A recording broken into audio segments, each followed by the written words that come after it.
Hi, everybody. It's Gene Simmons, and you're not, and you're listening to the Potter Than Hell podcast with Steve, BC, BB, and Dylan. But you knew that, didn't you? Ladies and gentlemen, welcome to the Potter Than Hell podcast. This is your last stop on the crazy train of hard rock and heavy metal. So sit back, buckle in, and hang on. Here we go.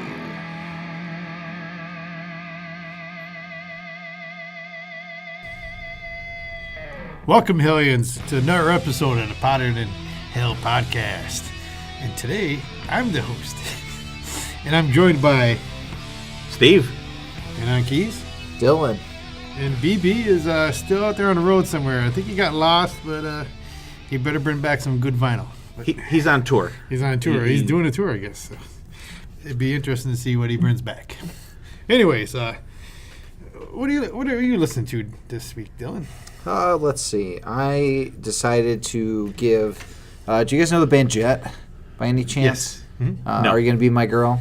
I said 1, 2, 3. Oh, I know the song, but I don't know who sings it. Yeah. I was going back listening to their album Get Born. It has that song on there, the song Cold Hard Bitch, a bunch of other really good songs. Just going back, a little nostalgia trip for me. I think that came out back in like 2003, early 2000s. That's not bad. So, I mean, it's a good album. I heard of it. I know that song. Yeah. I like it. You know Cold Hard Bitch, too, if you were to hear Probably. it. Cold Hard Bitch. I mean, we all know a couple then. Okay, well. It's funny when you said Jet. I'm like, Jet? I'm like, really? I thought you were going to say Jet Boy. No, even back in the 80s, there's a band called Jet. And Jet City Woman. well before JJ the Jet Plane. There's a lot of before that even came out. I was like, ooh, wow, you know that? And then, as soon as you said that, I'm like, okay, modern jet. Okay. Hey, not too bad. Steve, what do you listen to? I've been getting into a lot of heavier shit lately. The new Amon Amarth album came out last weekend, and I got a chance to check out some of that. And I'm really digging those guys these days. And the vocals are really tough to get used to. They're the kind of stuff, but the music is so fucking good that I can overlook that. But like, if you think about how cranking them songs are, and like they're the Vikings and shit like that, it kind of fits in with the music and the themes that they sing about and stuff like that. It's really cool. I've been listening to that, and our friends the Rods, Carl Kennedy and David Rock Feinstein and Gary Bordano, they have an album coming out in June. It's going to be called The Brotherhood of Metal. They released their first single, Louder Than Loud, this last week from the new album, and it is a friggin' fantastic song.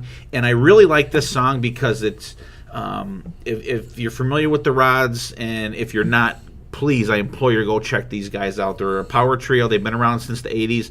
We've had Carl on the show several times. I hope you have checked them out. Check out this new single, and it's got a kind of an updated sound for them, because it has a deep purplish kind of keyboard background sound to it. It's fucking excellent. The song is called Louder Than Loud. It's available wherever you can, get music streaming or whatever. Buy it or whatever you want, but just seriously check it out. I will post it on I already have posted on our Facebook page. I'll post it on my personal page, and I'll get it out there again on the podcast page.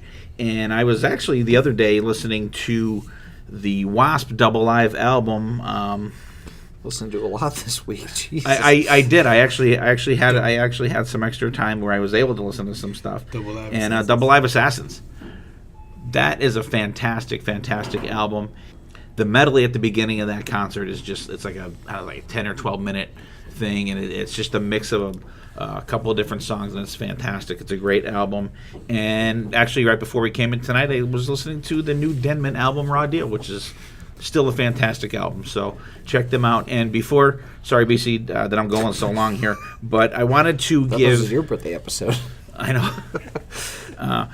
So I have to get my talking in now because I'm not hosting tonight. Okay, I just wanted to give a shout out to our friend of the podcast, David Hudson. He has a new podcast out there. If you are a Black Crowes fan, it's a Black Crowes podcast. It's called Sound of Amorica, and you can find it on. It's not on iTunes yet, but you can find it on Stitcher, iCloud, and Spotify. I listened to their first episode today. It was very good, and I'm not a Black Crowes fan by any stretch of the imagination. I'm like the hits guy. I know whatever their hits are. I can't even name them right now. But really, really good podcast. I think they're going to start it out, putting it out like once a month. And so give them a little love from us. And David's a great guy. And his co-host seems like he's a really cool guy. Has his facts together and his everything. So check them out. And I'm done. Oh, definitely check out some Black Crowes. I mean, back in the day, before they got a little too. I don't know what the word I'm looking for. Not political, but they got out there a little bit. Like their first 2 to 3 albums, I really. Little psychedelic-y? Yeah, in a way, I guess. But the first 3, I enjoyed. You familiar with Black Crowes? Not as much, no. And it's the State of Amorica podcast, I believe, isn't it? What did I say? You said Sound of Amorica. State of Amorica. I'm sorry. Why did I write sound? Sorry, Dave. So it'll be harder to find if you write it down wrong like me. Oops. Yes, the State of Amorica podcast. Okay, sorry about that. And we'll post a link on our page as well. We will, absolutely. Okay, I just been listening to a little bit of everything this week, and then we just got back from our 3-day weekend there of any and every kind of music there was. So there's really nothing I steadily listen to. So all right, awesome. We'll get on with our with some news for y'all right now.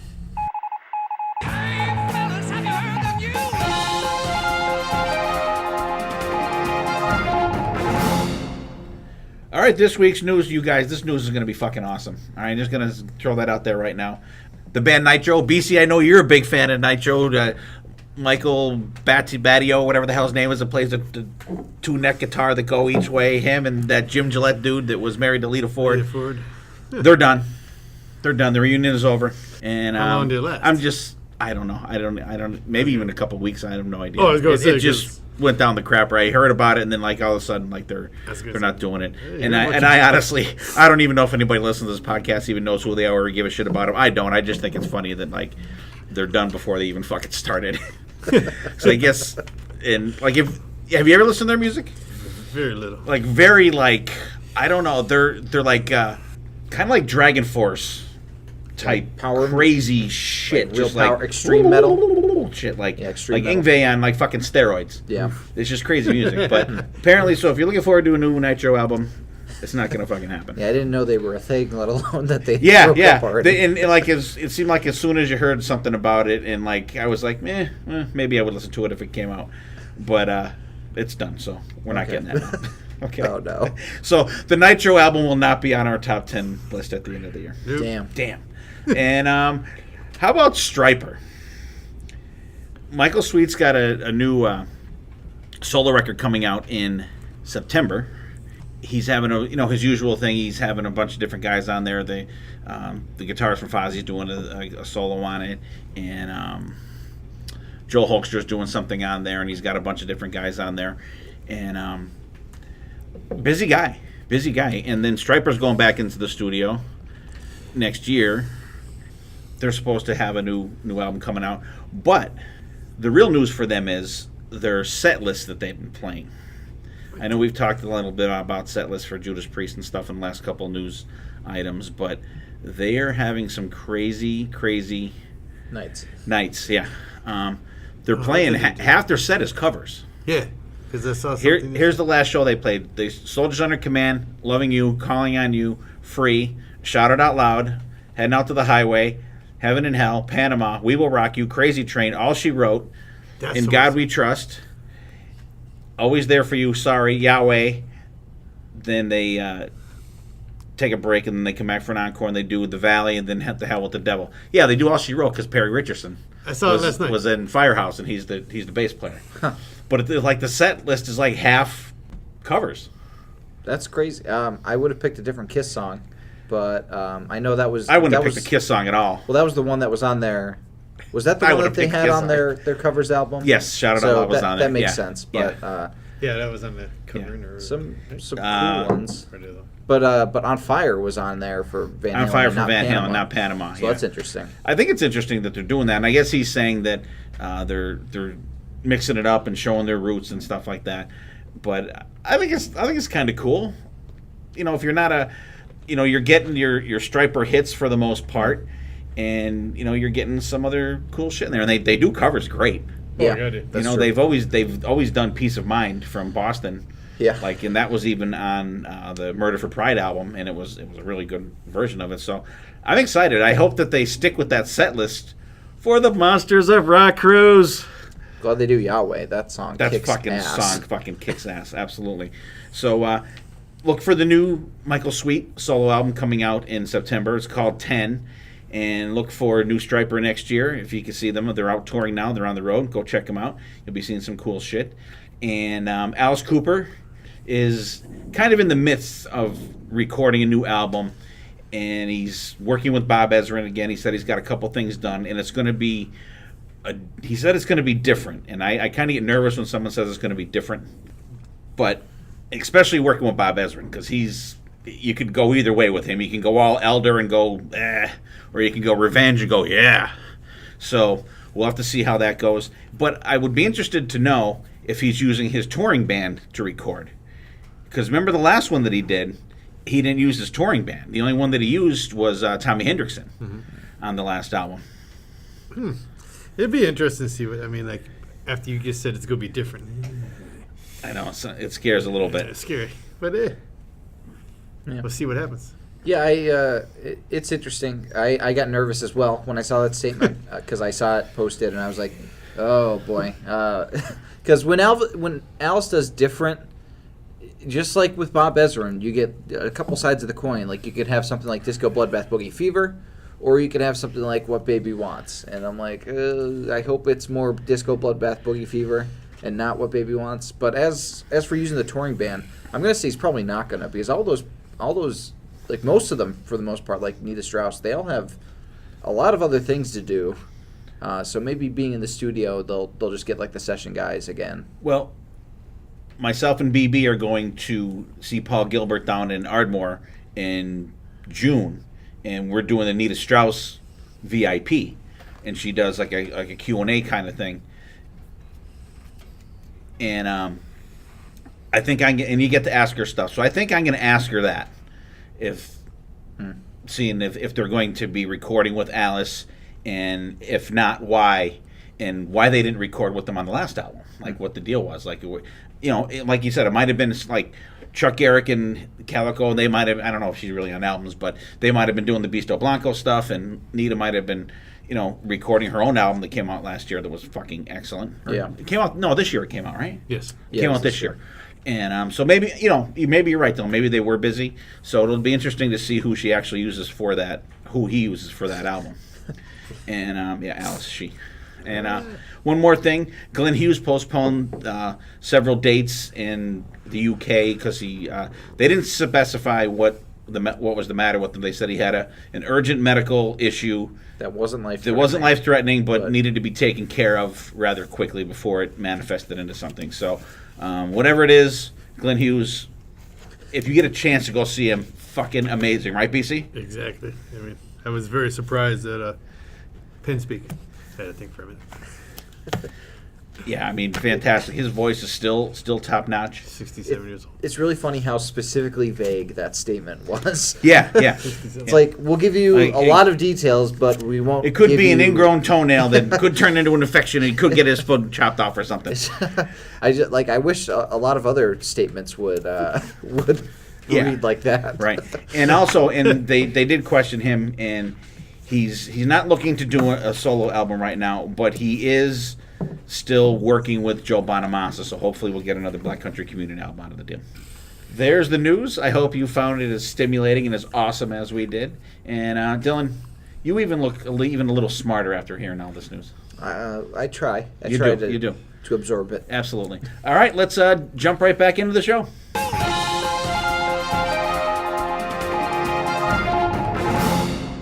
All right. You learn something every week because I don't pay attention to anything. I'll tell you what, I feel smarter already. I really do. There's two things I didn't know. But hey, you learn something every day. Now we're going to kick into our episode. And this week's episode is my birthday episode. Hey, happy birthday, BC. Cheers, buddy. Mountain Dew. And 3 albums and 1 live album. We all get to pick. So I don't know where to even start. I'm going to start with probably the oldest one on my list. And I'm going to go way back to the year of 1989 with the Pennsylvania band Tangier with their debut album, 4 Winds. Which all my picks this week is time in my life, I guess you would say, and these albums stuck out with something that was going on or just whatever was going on at that moment in my life, which God knows it could have been anything. But here's a band I try to think back of how I heard about these guys. Maybe the Pennsylvania Musician, I think. You remember that? Yeah. That's where you're pretty much your guide to any kind of shows and stuff. Or Pennsylvania bands. And it worked out good too because it was set up for areas too, right? Mm-hmm. So you were able to check out like our area Central. that certain bands were playing. Lehigh Valley. Yeah, it was a pretty cool magazine. I think that's Harrisburg always seemed to have like the best. Harrisburg, York area had a ton of stuff. The heaviest, but the heaviest concentration. Yeah, absolutely. But I read about these guys, and of course I picked it up the first day it came out. I mean, on cassette, and I threw it in. It was like, and then I think literally, I don't think it was a week later. There used to be a music thing that used to go on in Nyack Park in Scranton, Pennsylvania, and they were on the bill. And I was like, wow, what's the chances of that? Shot down there, 18, 19 years old. So I was like, I remember hearing about that show, but for some reason I didn't get there. What was it called? I might have got there. Bands in the Park or something like I think I might have been. They only did it show. a few years, and that was it. I want to say I think I may have been there. There'd be like local bands like Snow Dog and Snow Dog was great. Snow Dog was always good. Flaxy Morgan, I think, was even back then. I could be wrong, but it seems like a lot of local bands, and then they had some bands from outside the area. It was like a showmobile type, like stage setup in the woods. Yeah, in the park, you would say. But I really dug these guys as soon as they came out. They have it's like a rock and blues feel, I guess you would say. I just like the bluesy groove, which was different at the time back in '89 than some of the other stuff I was listening to. The closest I would say would be Cinderella. And these guys were friends with Cinderella, and Cinderella took them out on tour on their second headlining tour. So, and then unfortunately they only had 2 albums because even after this album came out, a lot of lineup changes, new vocalists. Which you have to really listen to it, but you can listen to it the second album. If you knew them from the start, you would know there's a different vocalist. But if not, you could throw it out. And they're only a 4-piece then. A lot of changes. But overall, I really dug this kind of music at the time. And I still do. I love to throw it on. It takes you back to standing in the park down there in Scranton watching them on a showmobile with very limited stage and lighting, and they kicked ass, I thought. Standouts on the album would be On the Line, Fever of Gold, Southbound Train is a good rocking one, and Good Lovin' finishes off the album. Just like straight ahead rock. Nothing too fancy of that. What do you think, Steve? Like you, I was aware of these guys from the get-go, and these are, and unfortunately another band that was like cursed with the time that they came out. They were a victim of their circumstances. But these were always, and actually, if you listen to this band, you would think that these guys were like from Memphis or something, because they kind of had a Roxy Blue, Tora kind of feel to them. That you would not think that these guys were from Pennsylvania, especially with a song called Mississippi on their album. Yeah, Mississippi. And Fever for Gold. And I thought it was a fantastic album, and I'm kind of surprised you picked this, only because like there's so much crap that you could not crap, much stuff that you could have picked. But I'm glad you picked this one because I hadn't listened to this album in years, and this was one that we've talked about on other episodes. Like you put it in, and you're like, wow, I remember that song, and then you're singing along, and you're like, I mean, I haven't heard this album in probably literally 20 years. And it's fantastic. The first song, Ripcord, if you put that song on, it sounds like a fucking Richard Marx song. It does. I'm going to say Rock 107 played this. I could be wrong. They probably did.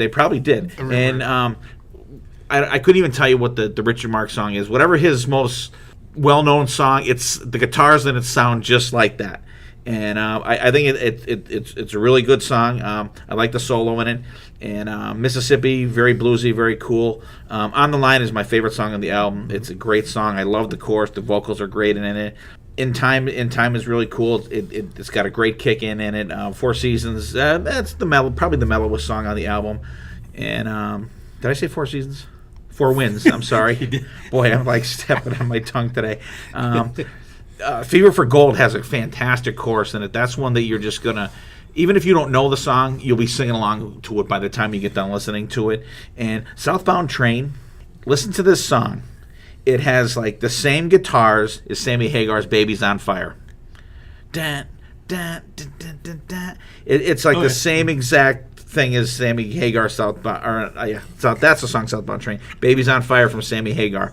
And when I first put this back on and listened to it, I'm going, what? I'm like, what song does this remind me of? And I put it back on and I'm like, fuck. I'm like, what is this song? And then I hear, and I'm like, ooh, okay, Sammy Hagar. Now I'm going back a couple more times. I go, what song is this? So I'm going through the Sammy, and I'm like, it's a popular Sammy song. So it took me a little while to get to it. And I'm like, Baby's on Fire. That's what it was. So, but and yes, Jen, a Sammy Hagar song that I actually like. It's a good song. Sweet Surrender, great up-tempo rocker. It's got a fantastic solo in it. Bad Girl's got some really cool riffing in the beginning of it. It's got a great rock and groove to it. Probably my second favorite song on the album. And Good Lovin' is a great closing song. It's just like you said, just a straight-out rocker. And I'm glad you picked this album. Like I said, the choruses are great. The vocals are great. And this is another band. You're like, God, like why were these guys bigger than they were? But then when you see everything else that's out there, you're like, it's easy for bands like this to get lost in the shuffle because there were so many of them. It's a great pick, and like I said, if you just put this album on and you didn't know they were from Pennsylvania, you would have probably guessed like at least 6 other states that they were from before you picked. Not even thought of Pennsylvania. Not even just listening to it. Just the album cover is like, they're like cowboys almost. Yeah, it's very like it was taken like in New Mexico or something like that. Yeah, like, you look at the album cover. Does not say Philadelphia. It does not, not at all. Because you have bands like Cinderella, Pretty Fox, it's just, right, and they were not in that niche. No, even actually, Poison is pretty much a Pennsylvania band, except for C.C. DeVille. Pretty much, yeah. They started off here. They did, and nothing like the visual of these guys. And I gotta say, for Dylan, pretty much all these have to be like history lessons for him because most of them came out before he was born, I think. Yeah, I had this band was not even on my radar. The only Tangier I knew was the Outlets. The Outlet Star, which I wasn't a fan of. Too much walking, but I never would have guessed these guys were from Pennsylvania. Nothing about their sound or their look told me that they're from our area. I would have thought out west or down south. They have almost a bluesy feel at times. I really like this album. It's like you said, a straightforward rock and roll album. No frills, no extravagances, no added things that cloud from the awesome guitars and good vocals. It's just a straightforward, awesome album. My favorite track was probably the last track, Good Lovin'. I love the way that it completes the album, finishes it off on a really high note. I really enjoyed this album, and you said they have another album out as well. The second one came out, and it was guitar player was only the same guy. It was only a 4-piece. I'm drawing a total blank now. I want to say Surrender. Okay, I'm drawing a blank. I'll have to check that out too because it's very good. I like this band a lot. I think the vocals are a little bit more raspier. Yeah, and if you do like this album, you like the other one, and if you do like this one, you'll definitely want to check the second one out. I'll have to do that. More history. That was Tangier. So my second pick is not going to be too much far away from the first pick. We're going to year 1990. It's one of my, I would say, favorite bands. They're up there in the top 10. How can you narrow it down to 10? But they're always up in the top 10. They're always consistent, I think. And it's Y&T with the 1990s 10. 10 and 10. I keep saying it. Anyways. With 12 songs. With 12 songs on it. I mean, to me, the 90s started a weird time for music, I think, because it was tons of bands coming out every week. But the bands that were around for years, I think were getting stronger. But unfortunately, you did hear a lot about them because it was just the music scene was changing. But here's a band that always plugged along in my book. They had a mean streak. They had a mean streak, and they Still. continued a mean streak until this very day. We talked about many bands continue to get better as they get older, and these guys are definitely in that group. It's the beginning guitar riff for Hard Times. The Dave Meniketti vocals are iconic, classic sounding. He stands out in the crowd. His guitar playing is very underrated, I think. I mean, we seen him at B.B. King's, B.B. New King's. York City, and you don't realize till you see him live how much guitar he you actually leave does. you leave the shows with your jaw on the floor. That starts it off. I mean, and Jimmy DeGrasse was on drums for this one as the last one. To me, he's a powerhouse.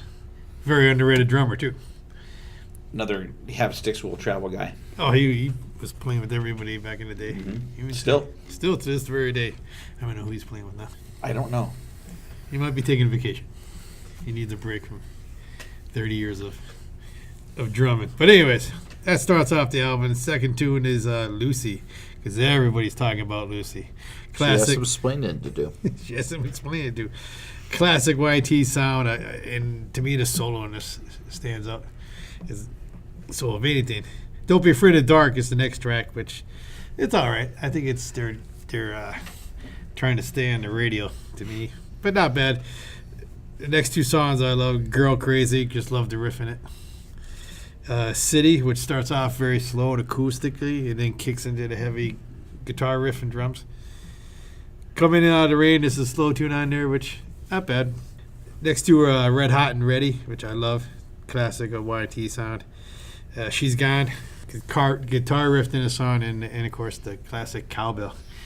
And you keep hearing that Saturday night thing, more cowbell, more cowbell. Let It Out. To me, Let It Out is not bad. But it has that, to me, I guess, as soon as I hear the keys in it, sounds like Miami Vice. It takes me back. I don't know why. As soon as I hear that, every time, Get your white suit coat on. yeah. What's his name? Tubbs? Crockett Yes, and Tubbs. Sonny Crockett and Tubbs. I guess hear Miami Vice when they call it. 10 Lovers. Yeah. I was going to say something else. Acoustic start. I love the acoustic in this song. Were you going Going to say 10,000 Lovers? Huh? Were you going to say 10,000 Lovers? I think I On was. TNT? He's going to say lubbers, like landlubbers. No, I was going to say 10,000. What was it? 10,000 Lovers from TNT, right? TNT, yeah. And then Going Off the Deep End to me is classic YT rocker. Puts everything back together. And they finish off with the Surrender, with the opening riff and the guitar solos. And I love the guitar and drum sound on this album. I love the way it's put together. I think it's an overall great sounding album.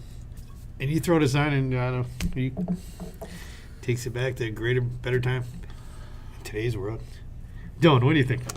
I don't know if I'm not as up on Y&T as I thought I was, but to me it didn't scream Y&T to me as I was listening to this album. It sounded very different from the Y&T that I'm used to, but not saying that that's a bad thing because I really enjoyed this album.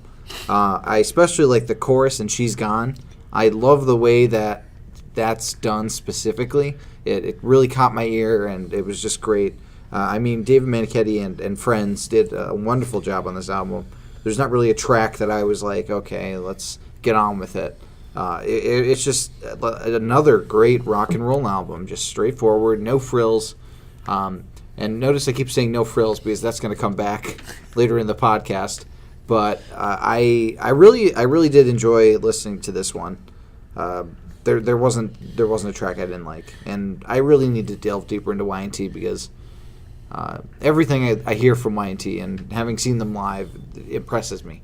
So I need to find more of their catalog that I haven't discovered, like this album. So you will pick this up at a yard sale. I probably won't buy it because I'm sure my dad will probably do that. Oh, I have it. Yeah, well, see, there we go. I don't need to buy it. You don't have to buy it.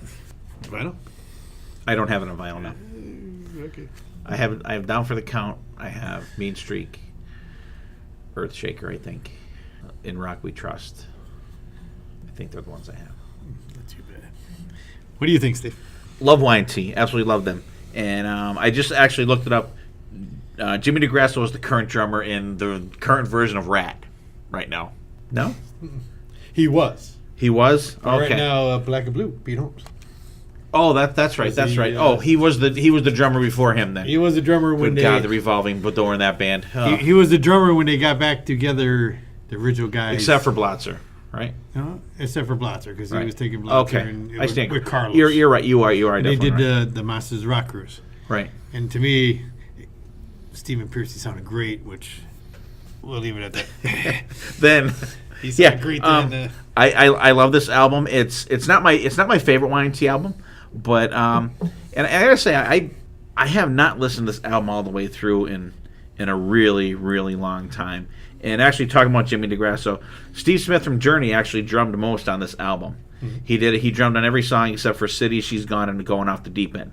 So you have two iconic drummers on this album, and it's produced by Y&T, and the production is fantastic on it. And it's a typical album for the year that it came out, but it's great. Hard Times, I don't think that's the song I would have opened the album with. It's good, but I think it's a terrible opener. The solo is kicks right in. Lucy, that's okay. Like you said, very want to be on the radio kind of thing. Don't Be Afraid of the Dark, good melodic song. It's great. The background vocals are excellent. It's got a nice, not a ripping solo, but a cool melodic solo in it. Girl Crazy, great groove in it. Good song. And they'll bust that one out live every now and then. City, very blues in the beginning. The kick-in's pretty good. The solo's very good. Come In From the Rain, mid-tempo song. It's all right. Red Hot and Ready, excellent. Great rocker. It's good solos in it. She's Gone is probably one of my favorite songs on there. Great groove, the background vocals. And this song has like an amazing ripping solo in it. Just if you want to, a good example of how Dave Manichetti can tear it up, put on She's Gone. Friggin' kicks ass. Let It Out. That one's okay. The solo's okay in it. 10 Lovers is decent. The solo in it is great, but the outro solo in that song is just, you wish that this would go on about 5 minutes longer because he just absolutely tears it up. And Going Off the Deep End, I want to say that, isn't this the song that you and Sonny you picked together when we did the Y&T episode? I think the both of you picked this song. And it's kick-ass. It's a great rocker. It's probably definitely the best on there. The drum sound and the drums really stand out on this song. This would have been a fucking fantastic opener to this album. I would have this album would have like totally been turned around for me. I think if this song opened it up, because Hard Time starts out a little I'm like, it's good, but if you throw Going Off the Deep End. It's not totally in your face. There. Going Off the Deep End. And I'll tell you what, Going Off the Deep End would have been a fucking cool album title too. Surrender, they do this. They still do this song to this day. It is just phenomenal. We saw them at M3. They did Surrender, and that was one song. They get done, you're like, your fingers hurt from how much he shredded on that goddamn song. And a fantastic album. Like I said, an album of its time. Another one I'm glad you picked because I haven't listened to this album in a long time. I kind of skimmed it for songs when we did the Y&T episode like way back. But I do remember, I want to say you and Sonny picked Going Off the Deep End, and that is definitely for me the standout on the album. I think it's great. I like it. Dave Manichetti, you can't beat it. Phil Kinnemore on bass. Those two were the solid foundation of Y&T for years, probably 30 years, until unfortunately Ken passed away a couple years ago. But just a fantastic thing. And Dave Manichetti, he's a guy, you mentioned it before, just keeps getting better and better and better. And he has not lost a step vocally or playing guitar. He's got better guitar with. And let's use this time, BC, to mention that Y&T will be playing on the 2020 Monsters of Rock Cruise, and we will fucking be there. Yes. Myself, BC, Chris Granza, and Sonny Pooney, we're all splitting a cabin. That's going to be like fucking Animal House in that cabin. Four guys of our size in one cabin. It's going to be like sleeping in a closet. But it's going to be great, and hope to, if there's some of our listeners out there that'll be on the Monsters of Rock cruise, look for us. Sonny's a veteran. He's been on, I think, 3 cruises before. Stephen Michael and his lovely wife Jen will be also going on the cruise, and it's going to be a good time. We'll be seeing Y&T on there. What do you? We'll talk about that real quick, BC. What's your thoughts on the Monsters of Rock cruise? I don't think it's really sank in yet, but I mean, there's so far about 4 bands I'm dying to see. I'm going to be very excited to see, and I say this too often many times, but Lizzie Borden, and then Pretty Maids, and I'm drawing a total blank right now, but there's a few other bands I'm and like you said, there's only like maybe 20 some announced already. There's going to be a lot more announced. Last year, I think Sonny and Steven said there were 53 bands on the boat. That's so mind blowing right there. Yeah, I mean I won't get into bands that they announced that I don't like, but I think it's going to be a great time. You guys know I've been on 3 Kiss cruises. There's probably 10 bands on the Kiss cruise, and I can't imagine there being this many bands on a boat. It's just going to be insane. And it's the sequel to Snakes on a Plane, Bands on a Boat. Yeah, Bands on a Boat. So you have to prioritize which band you want to see, which ones you want to miss, because I don't think it's even close to being physically possible to seeing every band. No. And every band plays twice. We don't do cocaine, so It's we're not going to be able to see Come on. Where's your faith? Where's your ingenue? We're going to do illegal drugs. I live in the real world sometimes. I don't think there's enough monster out there to keep. Maybe I'll take some Death Wish coffee on the road. We're going to need a vacation after the vacation, so I think it's going to be awesome. What did I just want to know what you think about it. I'm happy you guys are going on the cruise. So that means BB and Dylan are going to have to record while we're gone. Yeah. Well, it'll be like a Van Hagen acoustic. I'll do a solo episode about the Foo Fighters. 3 hours. That'd be so cool if it wasn't format, but it's not. I'm gonna do a whole history of the Foo Fighters. We're gonna go from the self-titled all the way up to Concrete and Gold, which came out 2 years ago. And he'll be able to bring it down to like a definitive 3 episodes. The pirated episode. Yeah, it's going to be a series. It's going to be a mini-series. And I'm sure you'll hear us talking about the Monsters of Rock cruise as we go along here, but I just wanted to throw that out there since we're talking about and these were one of the first bands announced, I think. But I can't wait. And like BC said, Lizzie Borden. So we get to knock them off the list. Pretty Maids off the list. So it's like those 2 bands there alone are going to got me on the boat. On the boat and into the doghouse. Pretty Maids is going to be really good. Yeah. All right. I'm sorry, BC. I didn't mean to hijack your part there. Wow. Go figure. He took over again. I never would have guessed. It's what I do. He can't help it. He can't let go. I can't help myself. He can't let go. It's like the guy can't leave the bar. Yep. One more drink. Okay, I had that drink. I'm going to try this drink. Anyways. Well, you don't want to make the bartender seem like they're not busy. Yeah, okay, so now that we're ready for all that stuff, we're going to break away and do a hitting gem. All right, and then we're back with some hitting gems, and let's Dylan start off. Okay, so we were at M3 last weekend, and we got to see the wonderful talents of Ted Poley with Danger. However, Ted Poley is not just known for Danger. He actually has appeared on the soundtracks for a couple of video games by a little-known character that actually is pretty relevant right now, called Sonic the Hedgehog. By the way, have either of you seen the Sonic the Hedgehog trailer? For a movie? Yeah, there's a Sonic the Hedgehog movie coming out with Jim Carrey as Eggman, Dr. Robotnik. No, and was it like a Pixar thing? No, it's like a Sonic movie, just like a movie made cartoon movie? Yeah, well, no, it's live action, but Sonic is CG. And everybody hated the design of Sonic so much, they thought it was so creepy, that they are redoing the design after the response from the trailer. That's like how bad it was considered.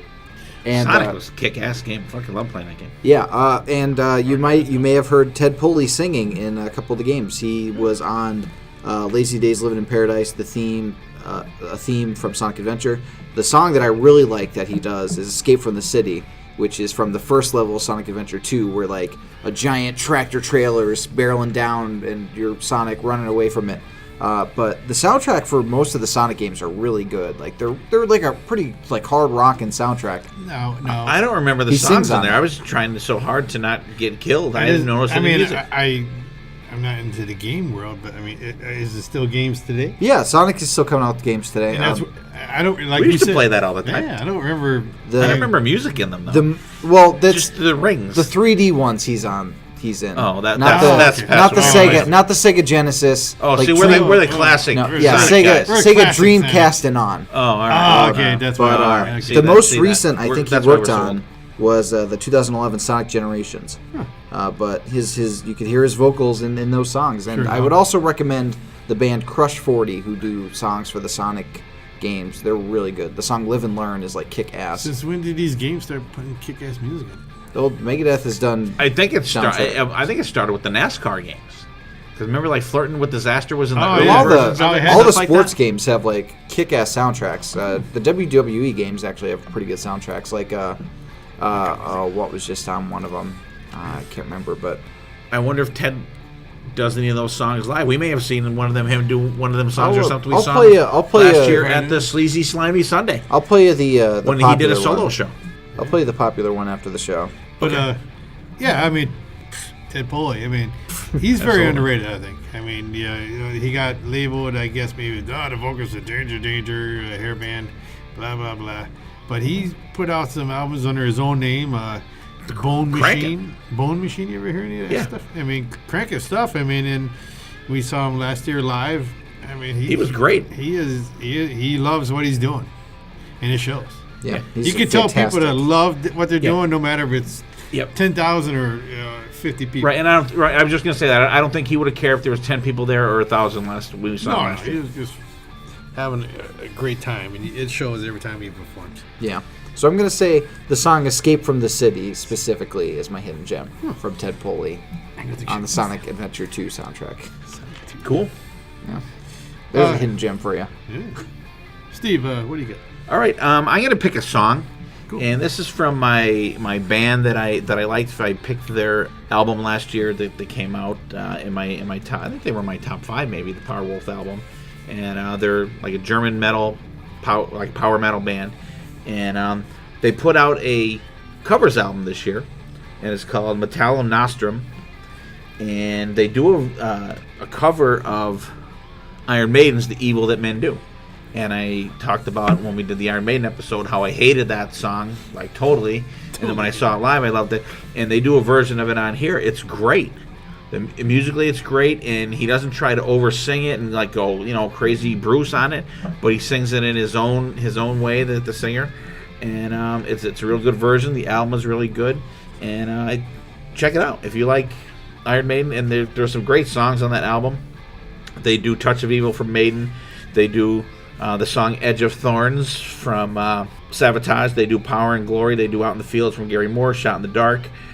They do Headless Cross from Black Sabbath, Tony Martin version of Black Sabbath. And they they do 2 pre-songs because they do Nightcrawler from Painkiller.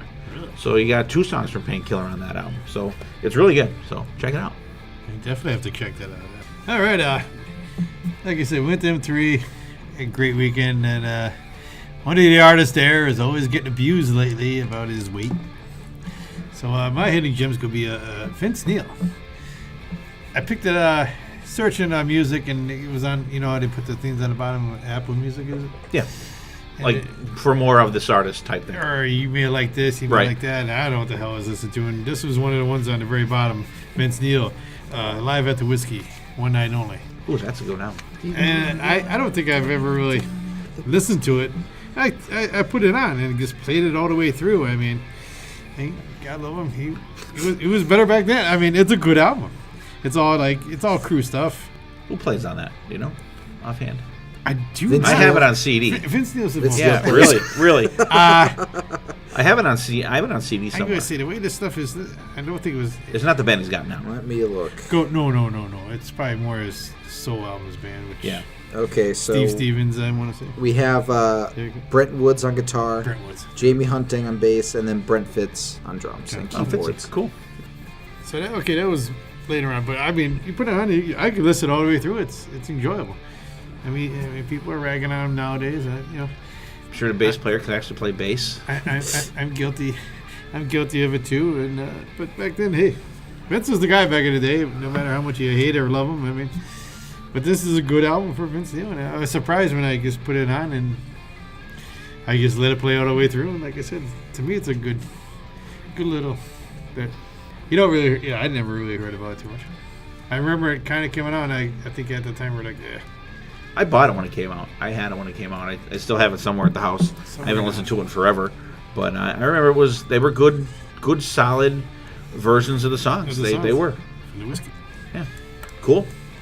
Living out our dreams down at the whiskey. Down at the whiskey. That's right. All right, and that's our hidden gems for this week. And let's get back into our episodes. Into the birthday episode. In our episode. It's my episode, damn it. He can cry if he wants to. And I'm going to cry, damn He it. can get hammered if he wants to. Again, more history for Dylan here. We're staying in the 90s. But 1994, the band is Savatage with Handful of Rain. Which until this episode, I did not know the drama that was, I don't know if I want to use the word drama, but just the chaotic chaos that was going on in the band at this time. Totally, I did not know. To me, it was the death of their guitar player, Chris Oliva. And I mean, was it Streets Rock Hopper? Uh-huh. I was into that, and then they came out Edge of Thorns, which I thought was a great album. And then it was like back in those days, I think it was still Metal Edge magazine. And here it is, the story of it, the death of I think he was killed in a traffic accident, a car accident of some type. And boom, here was like, oh, what do we go do now? Him and his brother were They were Savatage. Paul O'Neill also, though. And nobody knew, and then all of a sudden, boom, it came out. It was announced that they're coming out with another album with Alex Skolnick on guitar, and they're only a four-piece band. And then getting ready for this episode, I looked into the album more deeply for the first time, other than the liner notes in the CD case, which weren't accurate. We're not accurate after learning today that all this stuff was so. People that were credited playing on the album did not play on the album, and so on and so on. And it seems like John Oliva played the bass and drums, and my thing just died. So all my notes are in there. Technology. I gotta get that off my chest. Yeah, the credited lineup in the liner notes was Zachary Stevens on vocals, Alex Skolnick on guitar, Johnny Lee Middleton on bass, and Steve Watchholtz on drums. The actual lineup was John Oliva played drums, bass, rhythm guitar, some lead guitar, piano, keyboards, backing vocals, co-produced and co-lyricist. Paul O'Neill played some rhythm guitar, keyboards, and did some lyrics and produced. Zach Stevens still did the vocals, and Alex Skolnick played lead guitar on it. But it was totally not who was on the liner notes. The whole album was pretty much written by John Oliva and Paul O'Neill. And apparently, this was what was supposed to be a solo album for John Oliva, from what I read. Which is weird. But then they released it as a Savatage album, which I'm glad they did, because I think it's a kick-ass album. Overall, I'm a fan of even very, very little back in the day of Testament. Because they're considered trash. What do you say? Yeah, oh, absolutely. They are trash. And that was a little different music. Thrash, not trash. I was gonna say. Thrash, not trash. This is trash music. As the Testament fans are busting down BC's door, I'll give you his address. Message me. There goes the house. Fuck. Did all that renovation for nothing. No, they can help me out right now at this stage. But, to me, when I put this in, I was like, of course you're like, oh boy, different guitar player, is it going to change the sound? To me, this is a band that we could put in that basket of bands I think that got better each album.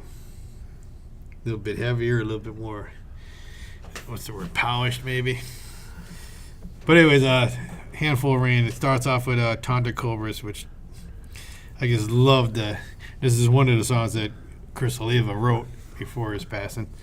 Because I love the rock and start. This is how we talked about Y&amp. Maybe they switched them. Tonda Cobras just goes out. Thunderous start. Ooh, baby. It's like, yeah, here we go. Then it calms down a little bit in the beginning for a Handful of Rain, the second track, which I like the mellow start to it and where it kicks in. And then track 3, Chance. To me, it's very Queenish. like the piano starting to, when you hear the songs, because to me, I guess Queen comes to mind. And that's one of my favorites. Staring to the Sun. I love the guitar playing on the Staring to the Sun. Another favorite of mine. Castles Burning. To me, it's a good build-up song from the beginning till midway. Visions. Very opera feel. For some reason, I get that. Watching You Fall, I love the vocals on that. Nothing Going On, to me, it's almost like Taunton Cobra is a very in-your-face rocker, which was, written by Chris Oliva before his passing. Symmetry, it's okay. I like it, but I don't know how to explain how I like it. It's just one of those, doesn't really kick me in the face, but it doesn't really turn me off. Well, it's good. It doesn't kick me in the face. And then the last track is it's a song dedicated to, of course, Chris Oliva's passing. Alone You Breathe. Just this album, I loved, just like the album before this, Edge of Thorns. Zach's voice just took the band to a new level. I thought nothing against John Oliva. I just gave it that little bit more.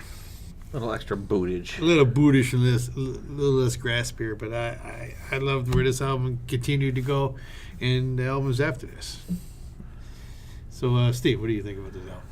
What do I think about this album? Tell us the truth.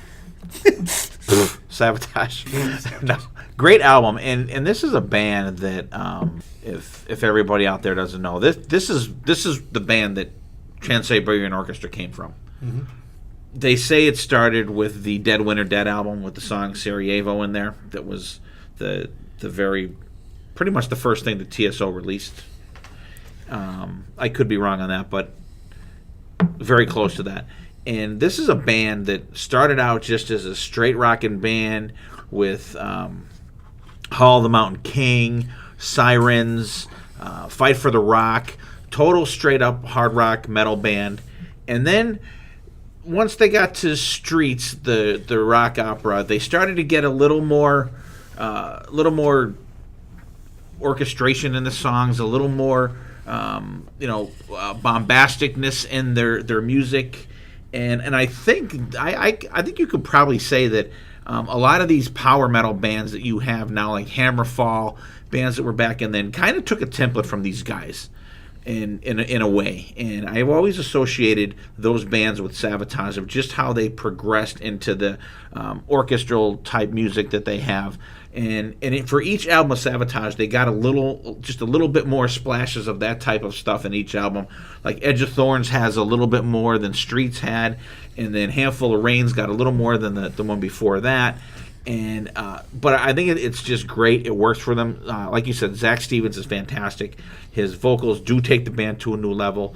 But then once you get into the later albums, you have John Oliva and Zach Stevens singing. And we saw them live, and both of them were singing. We saw them live. It was fucking fantastic. And Handful of Rain is just a great album. It's produced by Paul O'Neill and John Oliva. And I think this is the album that was like, this is the sound that they have. And like you said, it was supposed to be a John Oliva solo album. But it's a fantastic album. Taunting Cobra's, like you said, right out of the gate, just like boom, starts punching it in the face. It's got a great grinding like time change for the solo in that song. Like it takes it from that rocking to the more grind, and the solo just tears it up on that. And Alex Golding just knocks it out of the park in this album. He absolutely does. He stepped in for these guys, came to the plate. That he's the pinch hitter that hits the home run in the tied up game in the 12th inning. And just kick-ass playing on A Handful of Rain. It's a great mood song. It kicks in. The vocals are very soulful in it. Great, really cool. There's no really like total solo in it, but there's like little solo breaks in the song that are really good. Chance is like the orchestration song on the album. It has, like you said, BC Queen, like it has the orchestration, and the song kind of is like a rubber band. Like it expands in and out into different realms of the song, and it's really cool. And at the end, there's the layered vocals of Zach doing them, and he's like, talking to himself. He sings in a little bit of different key for each part that he's singing, and it's like a back and forth conversation with another person with the same guy singing. It sounds really, really cool. And Stare Into the Sun, it's okay. The vocals are good on that one. It's got a bluesy beginning to it. Castles Burning is excellent. It's got great lead work in it. Visions is that very TSO, very TSO type. Just orchestration on it. Orchestration. I don't know what I'm saying. Opera. Watching You Fall is really good. The vocals are really good in it, but the song is kind of like middle of the road for me. Nothing going on. Another one that just like drag car right out of the gate. But nothing going on. Like it rocks in the beginning, but listen to like the last minute to 50 seconds of the song. It fucking tears up. It is like they just plunge that adrenaline needle into the band's chest, and they just boom go on this song. Fucking absolutely phenomenal, and definitely worth the wait. And the song's good to begin with, but that last minute of the song is just like blow the top of your head off. Symmetry it's a decent heavy song. It's got a really ripping solo in it. Once again, Alone and You Breathe, like I said, it's the Chris Oliva song. Picks up about halfway through. And get your lighters out on that one. That one's the one you're getting your lighter out on. And I think it's a decent tribute to Chris Oliva. And the band was under like massive adversity at the time. And I think they pulled it off nicely. And this is another band that through the 90s kept going, where a lot of bands just packed it the fuck in. And like they lost one of the hearts and souls of their band. But they just kept going, and they got I think they got better and better, and I think they were absolutely missing Chris Oliva, but I think they became a stronger band, and it expanded into the juggernaut that Trans-Siberian Orchestra is today.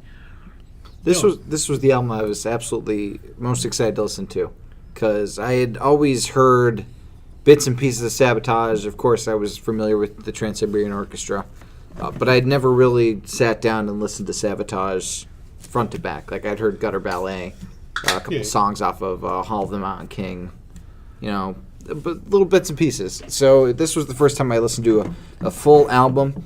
I feel like this is an album I'm going to need to listen to again, because I don't think I got what I was supposed to get out of it. There's a lot of parts that I really liked in it. I think my two favorite songs were the ones that were written by Chris Oliva, the Taunting Cobras and the Nothing Going On. There was a lot of busyness in some of the songs. There's like a lot going on at one point that kind of lost me. But they say there's nothing going on. Well, okay, but it's hard to describe. It seems like this would be a perfect thing for me. And I think it will be, but I need to give it more time to marinate. It needs to sit a little longer. I can see that. It hasn't struck me like immediately, but I think digest it a little more. Yeah, I think it might be a slow burn album that eventually I'll learn to get into.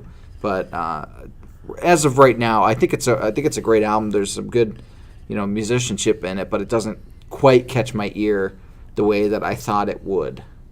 If that makes any sense. No. I mean, I totally understand. Like, I mean, you have something in your head, and then there it is. It's like, well, it wasn't bad, but yeah, I thought it was going to be something different. Yeah, you thought the cheese was going to be a little bit more flavorful. Yeah. The cheese was a little more tangy. Exactly. Yeah, it was a different flavor than I was expecting. Than you're expecting. And sometimes it will throw you off, but the more you listen to it, the more you're going to enjoy it. Yeah, and I'll have to give another one of their albums a try as well, because I like what I hear from them. I think I just need to. If you like what you hear from this, I think keep going. Maybe give them maybe the '94 live album, which was live in Japan from this tour. Yeah, because that gets you from like the beginning up to there, and they, like the live sets, like any other live set, they're just like the hand-picked great songs. No, I mean, to me, I respect that. But to me, I just love the guitar tone on the album, I think. It's a great sounding album. Great sounding album. Now we're going to go to the live album. You know what album he really needs to listen to, BC? Wake Magellan. Oh, I said, if he likes this one, if he keeps going from this one on, it's just a continued progression, I think. Then you have the dual vocals of Zach and John Oliva. Yeah, I'll have to give them another try.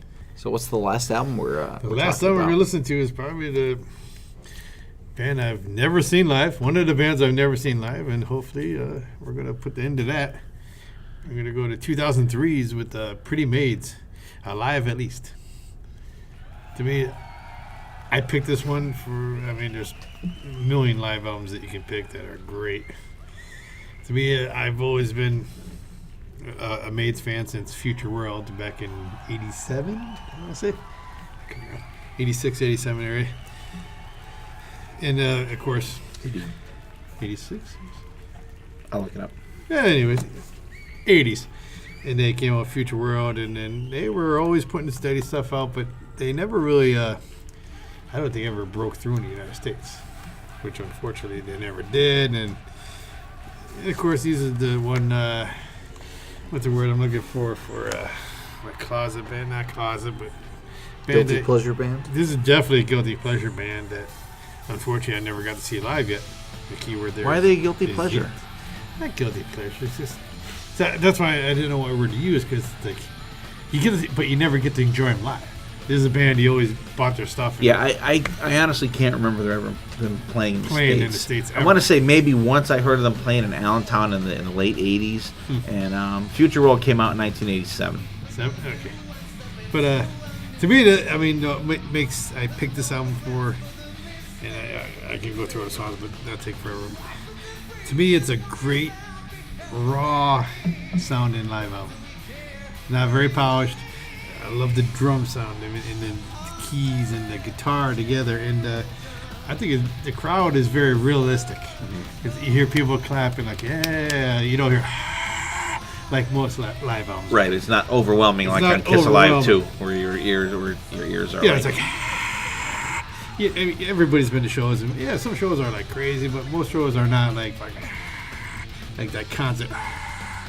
Every show is not played in front of. Exactly. 60,000 people. You can tell this is not played in a big crowd. And you hear that. And to me, that gives it more of a live feel in my book. Maybe I'm crazy saying it. I don't know.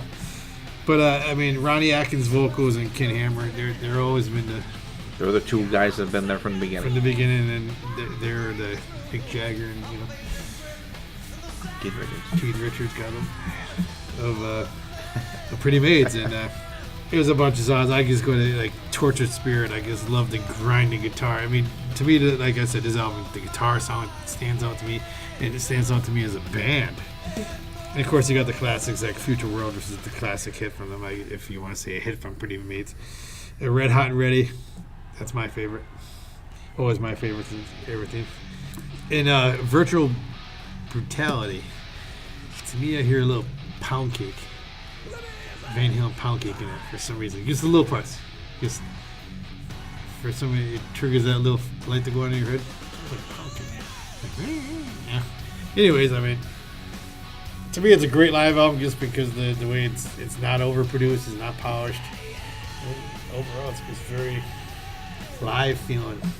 And just, and live albums are hard to come by that are totally just very raw and live feeling. Dylan, again. Another band you're probably not going to be too familiar with. No, not too familiar. I remember seeing this album cover quite a bit, looking through my dad's CD collection. It would always just pop up whenever I was looking at CDs. And funnily enough, I have listened to Pretty Maids before, and it was for the podcast, and it was their other live album, Screamin' Live. So this is the second time I've listened to that was on the single live album one. Yeah, it was the second time that I've listened to a Pretty Maids album, and it was another live album. I like it a lot. I think it's produced better than that live album. That one, I remember having a little problem with how, I don't know if it was tinny sounding. It sounded a little more hollow, whereas this one, I mean, it came out later, so it's obviously going to sound better. But I like the song. I think I like the song collection better on this one than on the Screamin' Live. Although I did like Psycho Time Bomb Planet Earth quite a lot, and I was a little disappointed that it was not. Well, they did have more material to work with too. Yeah, that's true. But I think it's a good live album. It's a nice sampler platter for getting somebody into the band. It absolutely makes me want to listen to more of them. Of course, Future World. That's like the one song that if you've ever heard any song of Pretty Maids, that's probably the one you've heard. That's their hit. Yeah, but it's a pretty solid live album. That's their hit and 14 other tubes. Yeah, like Dream Theater. But I think the album cover's cool. Simple, but it gets its point across very quickly. It's a good live album. I liked it a lot. Okay, Steve, tell me. I fucking love this album. I love Pretty Maids. They are one of my favorite bands. They've always been since I want to say I saw the video for Future World the night that it premiered on Headbangers Ball. And I've been in love with this band ever since then. And Future World was their second album, but there was also an EP out before that I wasn't aware of. And since then I have every Pretty Maids CD. I have Future World, and I have Jump the Gun on vinyl, and I love this album. I think it's great, and unlike BC, I'm going to mention a lot more songs here. Syndicate is Decade. That's kind of tough to say. Great opener from the 1992 album of that thing. Destination Paradise is a hard rocking song. The vocals are great. The guitar playing is great on this. There's a great interspersion between the guitars and the keyboards on this album all the way through. There's a couple different back and forths on a couple different songs. BC mentioned Torture Spirit. Awesome song. Love that song. The crowd is really into it. The chorus is great. The solos are great. Wouldn't Miss You. Very poppy song. But they're a band, though, I think, that I don't know how they weren't more popular than they were, because they have a lot of songs that were heavy but very mainstream sounding. Like, especially a song like Wouldn't Miss You. I'm like why wasn't this song like on the fucking radio? Like come on, people. Natural High. That one's okay. It's got a good little ballady thing. It's got a good guitar melody in it. Virtue Brutality. I can kind of see that pound cake kind of thing in there, BC. You know, it's just a little tiny bit that. And then it gets totally not Van Halen with the heavy riff in it. I'm not saying it covers it. And towards the end, there's like even a heavier riff in the song that is really good. Queen of Dreams is a good heavy song. And that's one of the songs that has the good guitar and keyboard back and forth in it. Cold Killer, another great rocker. The drum sound is great. You are right, Dylan. This album is produced way better than the other one. Like I said, and whatever technology they have is going to be better than the album they had before, obviously. And Playing God is good. Snakes in Eden, that's a song. And BC, you said before you really like the song, but you can't describe why you like it or whatever. This is like one of those songs for me. Like, I just like it, but I'm like, I can't put it into words like why it's such a cool song. Shelly the Maid, this was a song from their EP that came out in 1983. Great song, and it's got like cool grindage in it. And this song here, Love Till It Hurts. This is a song that I have no idea how this song was not a fucking hit. It's an awesome hard rock melodic song. You could throw this song up there with the shit that Poison did good with, that like Cinderella did good with. Bands like that. Like, this song is up there with those kind of caliber type songs. I don't know how this song was not a hit for these guys. Future World, oh my god. That's the song that started off for me. I have not one single bad thing to say about that song. And what I like about that song is, too, that the different ways that he sings throughout the song. He'll sing like at a regular tone, and then you get the like you get the more angst in the pre-choruses and stuff like that, and I think it really adds a great flavor to the song. Fantastic. That should be a song that's mentioned in like bands like great songs. Like if you throw like a song that the fans like of bands like Cinderella and shit like that, this should be a song that's mentioned in stuff like that. Red Hot and Heavy, fucking excellent. And did you guys notice, Dylan, did you notice? I'm surprised you didn't say anything. When you listen to Red Hot and Heavy, what song do they play the bass line to? This was the first time I listened to, so I don't remember. They do the do. Isn't it? It's a Michael Jackson song. Isn't it Bad? Oh yeah, I think so. Yeah. So they do a little bass line to Michael, like Bad in there. I'm like, holy shit, there's Michael Jackson part in there. But it's cool. It kind of fits, and it's a excellent ending of the album. But I think also Red Hot and Heavy, I think you could even open a show with that, and it would be fucking awesome. Hell yeah. Absolutely love this album. Glad you picked it. And when we do our roundup at the end, I'll tell you overall about your picks. I mean, going back to this pick, I mean, to me, this is a band that the way they combined melodies and with the keys and the heavy guitars makes them stand out in my book. Because not too many bands can either it's very heavy guitars, the key, overwhelming keys. Right. They blend it all very well together, and especially live, they do it. And again, here's that basket again with bands that I think if you look at their albums, keep getting better. They do, and they're still strong, and they're still playing. We'll be seeing. We will. We'll be seeing. And that is a band. I don't care. I think they're going to be. They're actually Pretty Maids is my Lizzie Borden as Lizzie Borden is to BC, and Monsters Rock Cruise. I will be catching both shows of Pretty Maids. I don't care who I have to miss for it. I will see both shows of them. I agree with you. They've been Lizzie Borden better not be playing the same time. It's like, I'll see you later, BC. I'll catch you later. We'll meet back at this bar. All right. Well, hopefully not. And then like I said, this is one of the bands between this and Lizzie sold it for me for the cruise. I mean, not that it really had to be sold that much, but that was the clincher. That was the clincher. These guys are the two bands that are the clincher. I mean, let us know what you think about our picks here, or I should say my picks this week. And like I said, I guess I could pick a million CDs there, but each of these stand out and take me back to a certain time, whatever it may have been, jamming out in your car to them or something going on in life. But to me, music is very not emotional, in a way emotional, but it brings back flood of memories too. You might hear a song, like you said, you haven't heard this album in forever, and you put it on like, ooh yeah. To me, music does that to me. I'm a very music guy. Mood-oriented music fan. And it sets the mood for all kinds of stuff. So let us know what you think. And what do you think, Steve? I'm going to say, once again, happy birthday, BC.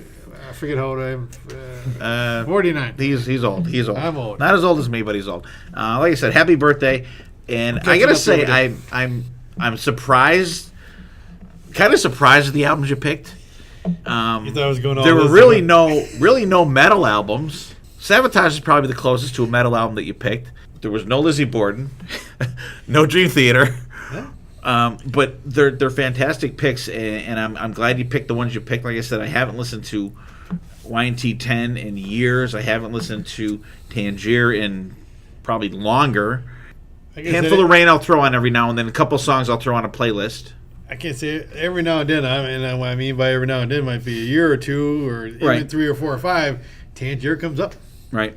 I was like, even if you're just going through your CDs or you're listening, like I said, they come up, you play them. It takes me back to reading through that Pennsylvania musician and seeing him at that music thing in Nyack Park. And same Y&T, I mean, the music scene was getting crazy then, and I think that album was very pushed to the side.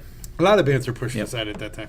Yeah, so I think they were great picks. I enjoy them, and I especially love the Pretty Maids album. I'm always up to listening to those guys, and awesome, great job. And I apologize if I hijacked the episode a little bit on your birthday episode, but that's what I do. I was eating cake, so that's okay.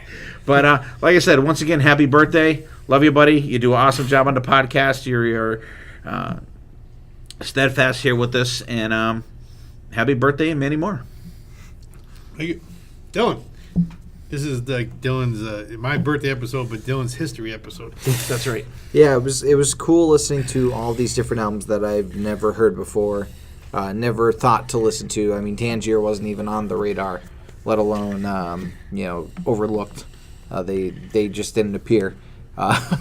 It was cool to listen to some Y&T that I've never listened to. It was great to check out Pretty Maids again, and it was interesting to check out Savatage as well. And I'm going to have to delve more deeply into all of these acts that we were... If you like Handful of Rain, continue from Handful of Rain after. Yeah. And I think you really... And the album I was really trying to tell Dylan to really check out would be Poets and Madmen. Yes. Mm-hmm. Okay. We'll check that out. And happy birthday. Great picks. Alrighty, and that was our picks, and let us know what you think, guys. I mean, don't be afraid to throw stuff on there, good or bad. We love it all. Yep. And we see somewhere and don't like what you said, we'll straighten it out then. And check us out on all the social media things and Spotify. And we always have a Spotify playlist that Dylan does a great job on. And I mean, check it out. Music is great. You can never get enough of it. You can never overdose on it.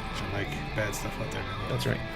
All right, Hellions. We'll see you next time. And there will be a next time.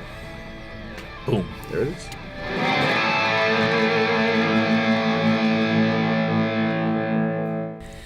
That's it for this week. So tune in again next week because there will be another. I fucked that right. We will see you next time, and there definitely will be a next time. All right. Okay, guys. We'll see you. And I fucked that up again. Take 3. Take 3. Was it? Say it one more time. We will see you next time, and there will be a next time. How about I just say that and then nothing else? That's I fine. think I start saying do whatever you need to do. We'll see you next time. We'll see you next. We'll see you next time, and there will be a next time. All right. Okay, guys. We'll see you. Oh my God! I feel like you were. It's not as easy as you think it is it, buddy? easy Come on being now. green. Take 4. All right, Hellions. We'll see you next time, and there will be a next time. I think we're gonna have to do it again because I think you talked. I did. Sorry. What did? Oh. He was talking I as just you were like starting. Yeah, there's like a syllable there. I think. All right, one more.